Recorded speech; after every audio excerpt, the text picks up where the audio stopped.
or soon after, then Dre departs.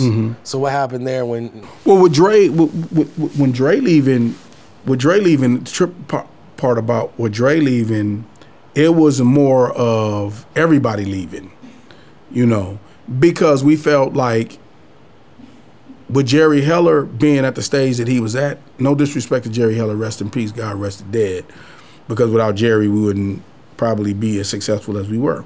You know, him having the connections in 1987, 88, 89, you know, we wouldn't have gotten in those offices.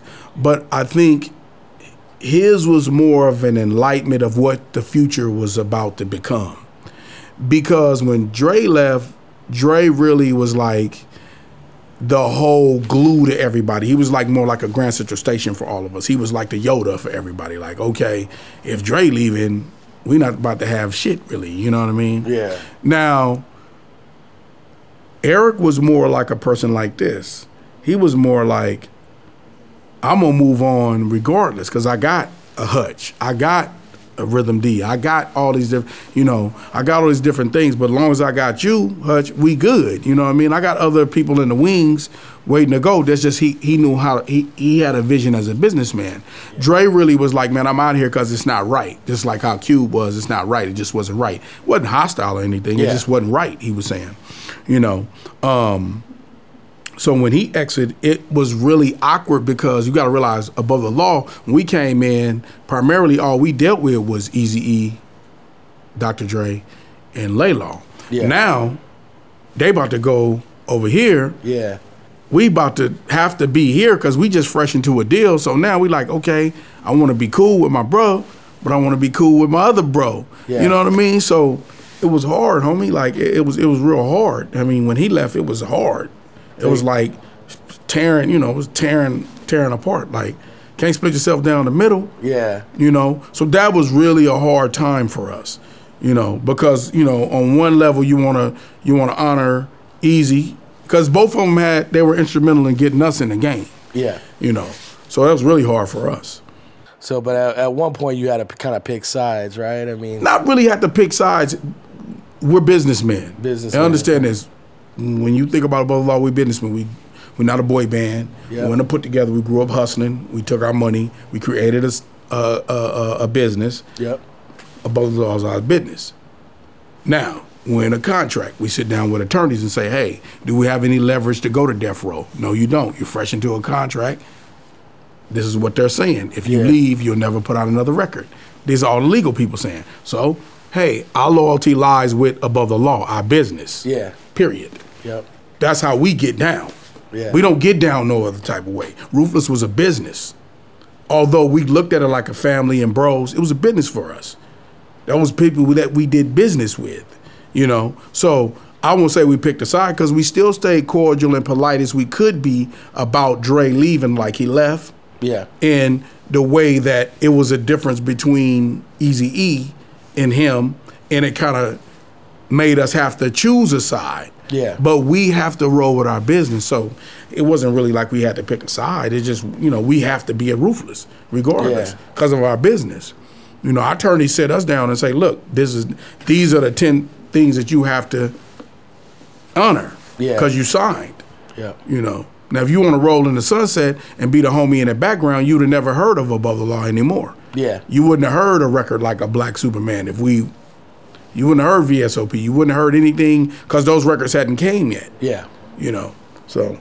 So, okay. So Dre's gone. Mm-hmm. Now, you know, the beef starts between E and Dre starts going on. And then you got the Dog Pound. And, you know, you got Knockout and Gangsta Drayster.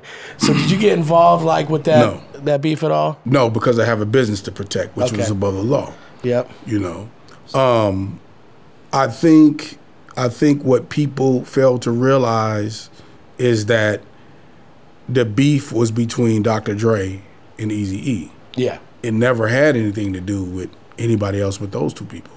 Never. Yeah. Now, people can say it, so when BG and Drayster got in the car with Eric and did Real Compton City G's, which they should have replied, which I think Eric should have replied by himself Yeah. Either way it goes, it just happened they jumped on it, which made it doper. But I thought he should have replied to Dre Day anyway. Yeah. You know what I mean? So that's just what we do. Yeah. You know?